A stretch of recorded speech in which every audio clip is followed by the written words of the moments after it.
Ma plus grande peur, à vrai dire, j'en ai pas vraiment eu. En ce moment, j'ai découvert que c'était le vide. Alors ça va vous faire sourire parce qu'il y a des parapentes ici. Mes phobies, ce sont les oiseaux. Oh bah vous êtes bien tombé, moi je suis claustro. Ma plus grande peur, je dirais de pas finir ma thèse. Ça, quand même, c'est assez effrayant comme perspective.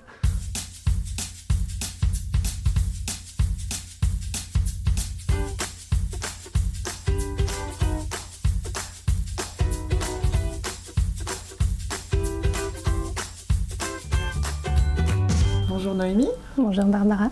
Alors là on est au Danemark, à l'université d'Aarhus. Oui. Alors avant qu'on revienne un petit peu sur ce que tu fais ici, où est-ce que tu travailles, j'aimerais bien que tu m'expliques un petit peu finalement comment tu es arrivée jusque-là. J'ai fait d'abord une licence en biologie à Besançon, puis un master en neurosciences à Lyon. Et après mon master en neurosciences, j'ai déménagé à Clermont-Ferrand. J'ai fait ma thèse pendant 3 ans, thèse de neurosciences. Et en fait, après une thèse, en général, on part pour faire un post-doctorat. Donc ça peut être un post-doctorat en France ou à l'étranger. Et donc moi, j'ai fait le choix de partir à l'étranger pour faire mon post-doctorat ici à l'université d'Aarhus au Danemark. Est-ce que tu peux nous parler un petit peu de tes recherches justement pendant ta thèse ? Oui, alors pendant ma thèse, j'étudiais la douleur. Je travaillais dans un laboratoire qui faisait de la recherche clinique chez le patient et de la recherche aussi fondamentale, où en fait on essayait de comprendre les mécanismes et les circuits cérébraux d'un symptôme douloureux particulier qui s'appelle l'allodynie, qui est en fait un symptôme où une douleur est ressentie suite à un stimulus tactile qui est normalement non douloureux. Et donc moi je m'intéressais au développement de ce symptôme douloureux et notamment à l'implication d'une population de neurones qui est assez particulière, qu'on appelle les interneurones PKC gamma, dont on sait qu'ils sont directement impliqués dans ce symptôme douloureux. Mon travail consistait à investiguer ces neurones, voir comment ils se comportaient d'un point de vue électrophysiologique, quelle était leur morphologie, comment est-ce qu'ils se développaient dans le temps, etc. Ici, est-ce que tu travailles sur la même chose ? Non, je travaille sur quelque chose de complètement différent. Ici, je m'intéresse à étudier les circuits cérébraux de la peur. En fait, je travaille dans un laboratoire qui s'intéresse à la mémoire. Et notre grande question, c'est de savoir est-ce que les circuits cérébraux d'une peur acquise, qu'on apprend donc par expérience, par exemple si on a un accident de voiture et on a la phobie après de monter dans une voiture, est-ce que cette peur-là va être intégrée et traitée de la même façon au niveau cérébral qu'une peur innée ? Donc une peur qu'on a déjà en nous depuis la naissance, par exemple chez l'humain, qui va être la peur du vide ou la peur des bruits sourds. Donc en fait, je m'intéresse à investiguer les circuits cérébraux de ces deux types de peurs, voir quelles sont les similarités, quelles sont les différences. D'accord, très bien. Alors peut-être avant qu'on essaie de répondre à cette question qui m'intéresse un petit peu justement sur les peurs innées et acquises, tu m'as dit donc ce qui t'a amené ici, c'est quand même une technique. Oui. L'électrophysiologie. C'est ça. Finalement, en quoi ça consiste exactement, si tu devais l'expliquer très simplement ? Alors très simplement, donc j'étudie l'activité électrique des neurones. Donc tout simplement, en fait, je mets des électrodes d'enregistrement au niveau des neurones et j'enregistre ce qui se passe au sein du neurone, aussi au sein de la population de neurones dans une région cérébrale donnée. Et je vais étudier par exemple comment est-ce que ces neurones vont se comporter suite à l'application d'une drogue par exemple. Est-ce qu'on va réussir à activer ces neurones ou à les rendre plus silencieux. On peut aussi étudier les connexions entre ces neurones. Par exemple, si on stimule un neurone, comment est-ce que le neurone voisin va réagir. Voilà, donc en fait les possibilités sont multiples avec cette technique-là. On peut vraiment étudier à l'échelle cellulaire, donc en enregistrant un seul neurone, ou à l'échelle carrément d'une région, en enregistrant plusieurs neurones, soit dans le même espace, soit deux régions différentes, et voir quels sont les liens, les connexions entre ces neurones. Et donc avant, tu travaillais sur la douleur, oui. Maintenant plutôt sur la mémoire et la peur. C'est une thématique du laboratoire dans lequel tu travailles ?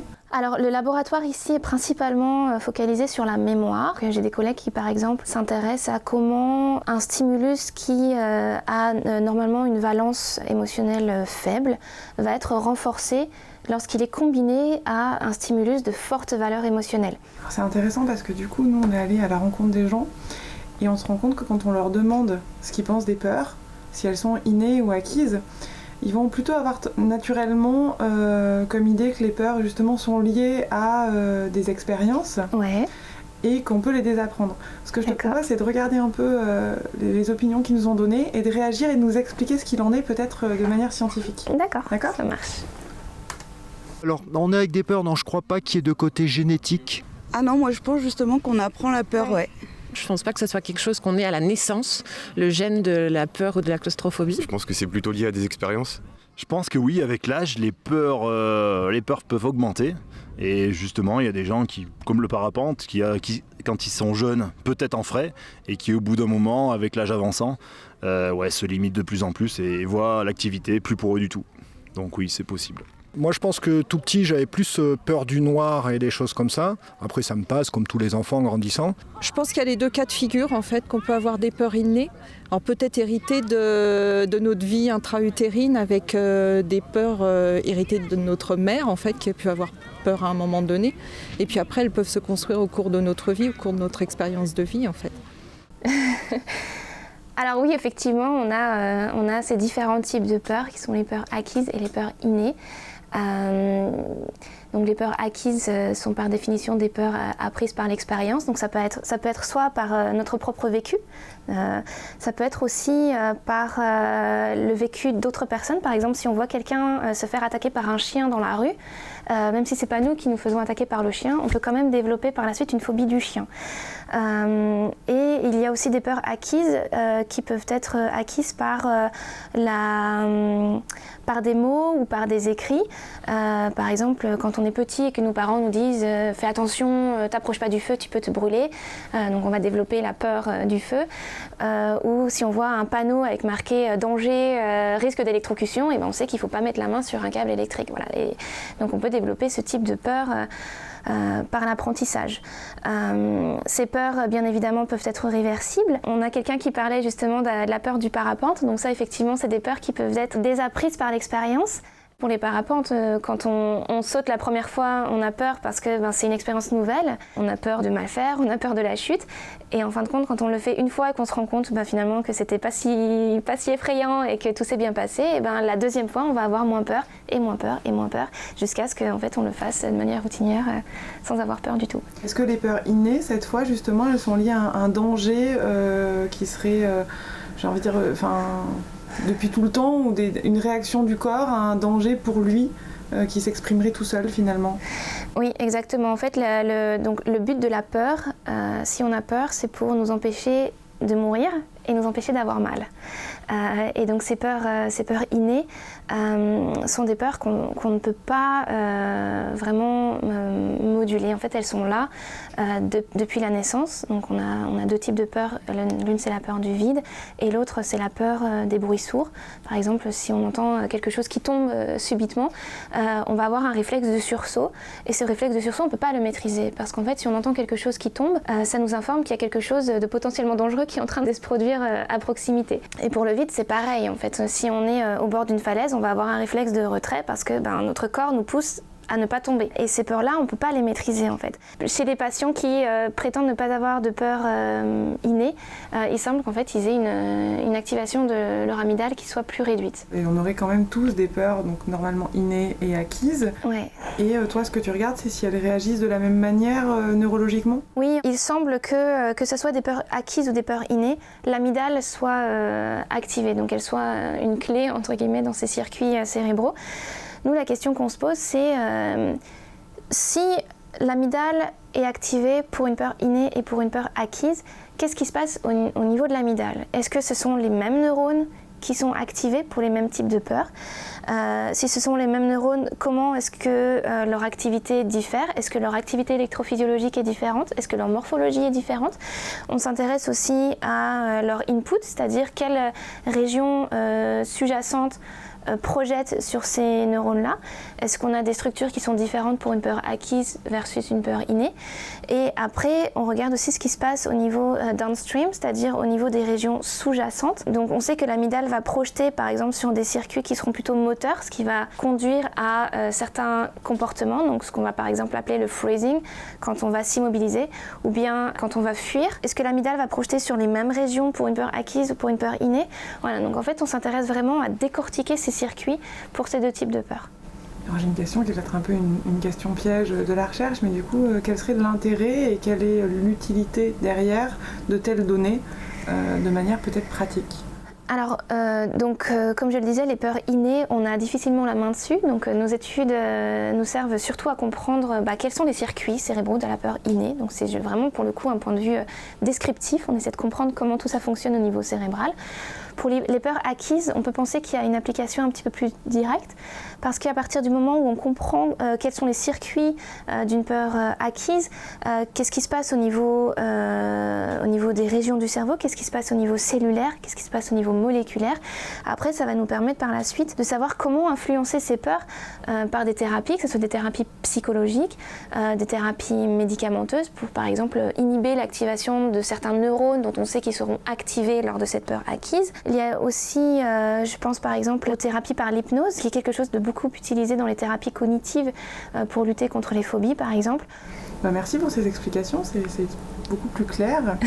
Ce que je te propose, c'est que ça fait un petit moment qu'on est là, c'est qu'on aille voir un petit peu aussi comment ça se passe finalement au Danemark. Moi j'aimerais bien qu'on discute un petit peu du pays, et puis peut-être de la manière de faire de la recherche, mais de la manière de vivre qui doit aussi peut-être différer de la France. Oui, tout à fait. En plusieurs points. Merci. Merci à toi.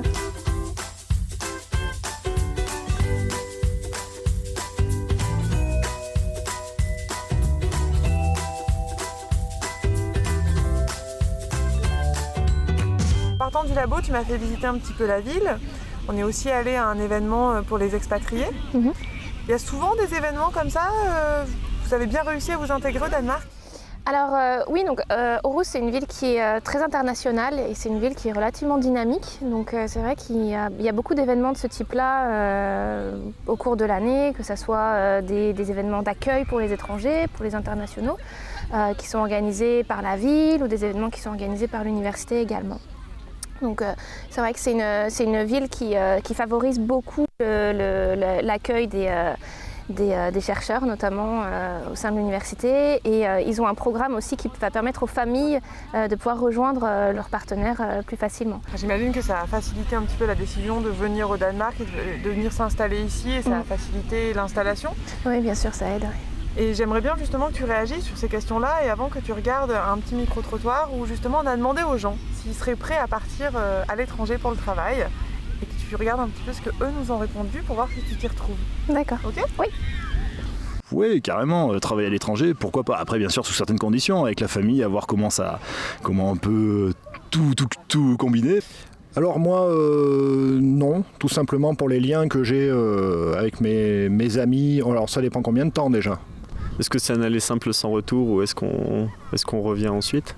Moi, je crois que j'aurais une tendance à dire oui comme ça, mais non, parce que j'ai une petite fille que je voudrais pas trop déraciner, et déraciner de son papa et des liens familiaux mais comme ça, je dirais oui. Pour connaître d'autres cultures, avoir un autre point de vue sur mon métier, mon environnement de travail, voir d'autres conceptions. Et pourquoi pas revenir ensuite en France avec des idées nouvelles et une vision nouvelle, et pouvoir faire évoluer les choses ici. Pour aller voir d'autres choses, pour sortir de ma vie, pour découvrir d'autres manières de vivre, pour apprendre des choses. Voilà. Donc oui, mais non. L'idée, c'est que quand on connaît quelque chose, on n'en a plus peur. Et aujourd'hui, on travaille tellement justement avec la peur de l'étranger, la peur de l'autre, que tout ce qui permet aux gens d'aller voir qu'ailleurs, les gens ils sont exactement comme nous, ça reste des humains, ça me semble très positif, oui. J'aime beaucoup ces témoignages. Ouais, tu t'y retrouves un petit peu ? Oui, un petit peu. Oui. Effectivement, ce que j'aime dans le fait de vivre à l'étranger, c'est ce qu'on peut appeler cette intelligence culturelle qu'on développe en vivant en tant qu'expatrié, en apprenant une autre culture. Je travaille aussi dans un laboratoire qui emploie des internationaux d'autres pays, donc qui ont d'autres cultures aussi. Donc c'est tout un exercice aussi que de s'adapter à ces gens, à toutes ces différentes cultures, de travailler ensemble et de construire quelque chose ensemble. Et je trouve ça vraiment très beau en fait. C'est une expérience qui est extrêmement chouette et très très bénéfique. Donc c'est vrai que j'y vois beaucoup de positifs à vivre à l'étranger. Maintenant, j'ai une petite fille qui est née ici, qui a 1 an. Et c'est vrai que depuis que ma fille est née, je me rends compte aussi à quel point vivre à l'étranger, ça peut être dur. aussi d'être loin de sa famille, d'être loin de ses proches, de ne pas avoir de soutien forcément, que ma fille ne connaisse pas vraiment ses grands-parents. C'est quelque chose qui émotionnellement est dur. On est loin de nos amis aussi, même si on essaie de se voir le plus possible, c'est pas toujours évident. Je pense qu'il y a une deuxième problématique qui doit se poser et qui se cumule à celle d'être loin. C'est celle d'être en même temps une femme qui fait de la recherche dans un univers professionnel qui reste peut-être masculin quand même un petit peu, mais comme tous les univers professionnels aujourd'hui, il y a peut-être des difficultés à cumuler cette vie professionnelle et cette vie de famille. Oui, alors effectivement, c'est pas facile. C'est déjà dur d'être une femme quand on fait de la science. Les chiffres parlent d'eux-mêmes. Il y a à peu près 50% d'hommes et de femmes à statut équivalent donc, pour les postes d'étudiants en thèse et post-doc. En tout cas ici au Danemark, donc c'est à peu près 50-50. Et après, une fois qu'on passe au statut supérieur, donc par exemple les statuts de professeur associé ou professeur, là on voit carrément un shift des courbes en faveur des hommes. Donc il va y avoir plutôt 60-70% d'hommes pour 30-40% de femmes. Et pourquoi est-ce que ces courbes se séparent à ce moment-là? C'est parce que les femmes commencent à avoir des enfants au moment où elles sont en postdoc. C'est compliqué d'être une femme en sciences. Les femmes ont moins de financement.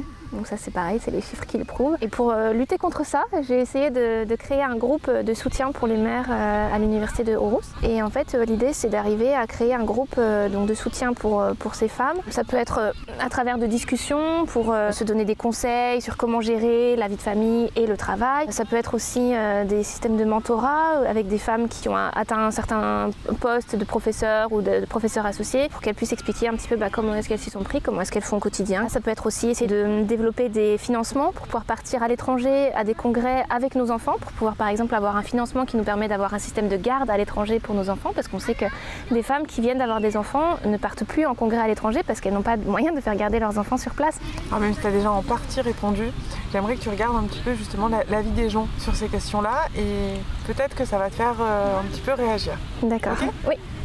Alors là, je pense qu'il n'y a pas de problème. Et puis en plus, dans un couple, on est deux.